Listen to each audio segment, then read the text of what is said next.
मैं उस व्यवस्था को बदलना चाहता हूँ जिस व्यवस्था के तहत इस देश का गरीब मजदूर जिसने पाताल छोड़ करके धरती में से लोहा और कोयला निकाल करके अपने पसीने के मिश्रण से जिसने देश में आवागमन के साधन सुलभ करने के लिए रेल की पटरियां बिछा दी हो, जिसने अरावली पहाड़ की चोटियों को तोड़ करके समूचे राष्ट्र में सड़कों के जाल बिछा दिए हो, जिसने बड़े बड़े महल खड़े कर दिए हो, 5 स्टार होटल बना दिए हो, उस गरीब मजदूर को गर्मी और सर्दी में सर छुपाने के लिए झोपड़ी नसीब ना होती हो, मैं उस व्यवस्था को बदलना चाहता हूँ। इसलिए दोस्तों, जब तक इस देश में प्रचलित इस पूंजीपति व्यवस्था को नहीं बदलोगे तब तक किसान और कमेरे खुशहाल नहीं हो सकते।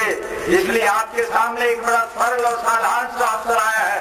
आप अपने मताधिकार से अपनी मनचाही सरकार बना सकते हैं, लेकिन मतदाता जब वोट डालने जाता है तो बटन दबाने में मुश्किल से 4-5 सेकंड लगती है, लेकिन उस 5 सेकंड में अगर गलत बटन दब जाए तो फिर 5 साल तक परेशान होना पड़ता है। इसलिए आइंदा परेशान न होना पड़े। आप अपने हक हकूक अगर हासिल करना चाहते हो तो फिर चौधरी देवीलाल के दिखाए हुए रास्ते पर चल करके इस देश में सत्ता परिवर्तन करने का काम करो।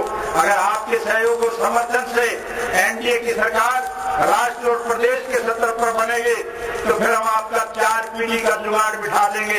किसी के आगे झोली फैलाने की जरूरत नहीं पड़ेगी। अधिकार मांगने से नहीं मिला करते, अधिकार छीने जाया करते हैं, और अधिकार छीनने के लिए आज के युग में सबसे बड़ी शक्ति जनशक्ति है। इसलिए जनशक्ति को संगठित होना पड़ेगा। मुझे यकीन, विश्वास और भरोसा है कि सरसा जिला के बहादुर और जागरूक मतदाता एक नया परिवर्तन लाने का काम करेंगे। देश के स्तर पर तो एक नया परिवर्तन जब आएगा तो फिर इस देश का मेहनत कश किसान और कमेरा संपन्न होगा, समृद्ध होगा, खुशहाल होगा।